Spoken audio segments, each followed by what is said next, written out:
Anyone telling you how to detach is a liar.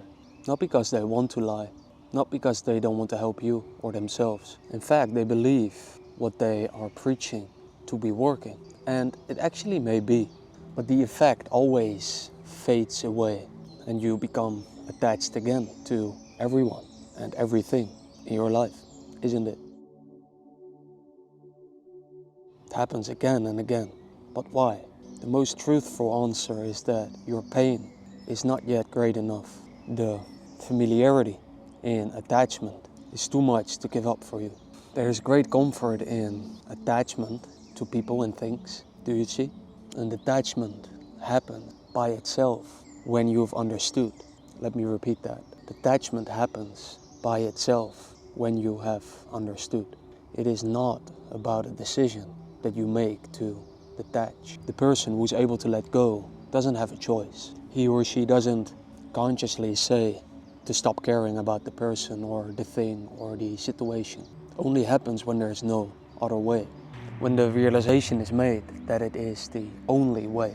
So everyone telling you a method how to detach is a liar, and anyone who follows them is unserious. It is impossible for you to follow a method from someone else that will lead to detachment in your own life. It can absolutely work temporarily. You may feel this. You might feel an hour of relief or a day without pain, in peace and quiet. But it never lasts, does it? It's because you have not understood the effect of attachment. Do you understand? You're just trying to escape the pain that you feel right now, caused by the attachment to that person or the thing. And because that person or the thing or the situation is not in the desired state you want it to be, that's why you feel that pain. And what you're doing is you're just trying to escape from it or distracting yourself from it. And distracting yourself will sooner or later lead to attracting yourself again. And trying to escape from it will just keep you trapped in the same cage, but you will just find another prisoner to attach yourself to. You might feel good at the start when you meet this other prisoner because you are not attached yet, but soon you will find yourself chained in pain again. So, does watching this video help?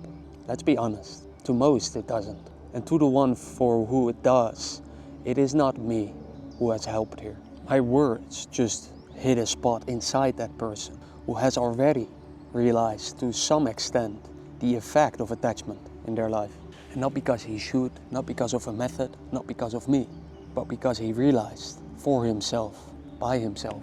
And the one who does not is okay with being attached, and that person isn't stupid, and that isn't bad nor stupid. In fact, quite the opposite, because it would be very ineffective for someone who tries to detach him or herself from something or someone who is in fact very comfortable with the familiarity of attachment. Why escape from something that you don't want to escape from? This will only lead to self-conflict, to struggle, to more pain and waste of time. So the serious person has realized that all the people, things and situations in his or her life that he or she became attached to has only caused pain, unwanted feelings, or temporarily some happiness. And don't believe what I just said. Just ask yourself, is there something in your life that lasted? You got attached to your phone 5 years ago, but you have another one right now. Or you got attached to your children, but they will leave the house soon. You got attached to your grandpa, but he passed away. You got attached to the sun, but winter is coming. So once again, is there something in your life that lasted? Just like Alice in Wonderland, the rabbit hole goes deep. And in the movies and the books, she tries to make sense of all the silly things we adults do. So she goes on a journey and finds out for herself that it is nonsense all the way down. In the end, Alice rejects the world, the adult world, and shapes her own life instead of being shaped by it. And just like Alice, the serious individual goes down the rabbit hole himself instead of watching the movie and assuming it is true that adults are silly and the skies are blue. So, never believe anyone, never believe me. You, yourself, by yourself is the only way. And ironically, the way of detachment. Because think about it, when were you most detached? When you were born, right? I mean, there were people around you when you came out, but inside of you there was no need.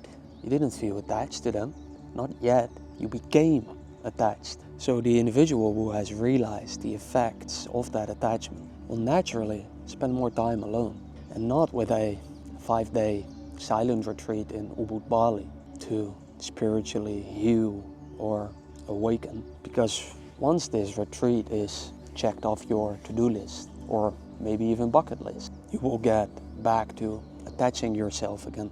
So the serious man or woman doesn't have a choice. He or she has felt enough pain of attachment to her boyfriend cheating, his father who passed away, his company that went bankrupt, or her dog that went missing. This is the person who starts living in isolation. Or maybe better said, he or she realizes that it has been isolation all along in here. And with isolation, I don't mean living like a monk in a dark, cold cave, although that is an option too. Not like a hermit in a monastery, although that is a possibility too. But for certain, in isolation from the mind, which can be found in the Canadian forests or in a house full of people. Maybe harder, maybe more difficult, but the silence from detachment can be found everywhere if one is willing enough to look. So if there is one thing that you take away from all of this, it is this. Realize for yourself, just like Alice, the positive and negative things that attachment has brought into your life. And ask yourself, why do you attach yourself to people, things, and situations in the first place? And when you see things through, it becomes so obvious that everyone around you is trapped in this invisible cage of attachment. This person may be the one who finds his or her way out, like Alice in Wonderland. Talk soon.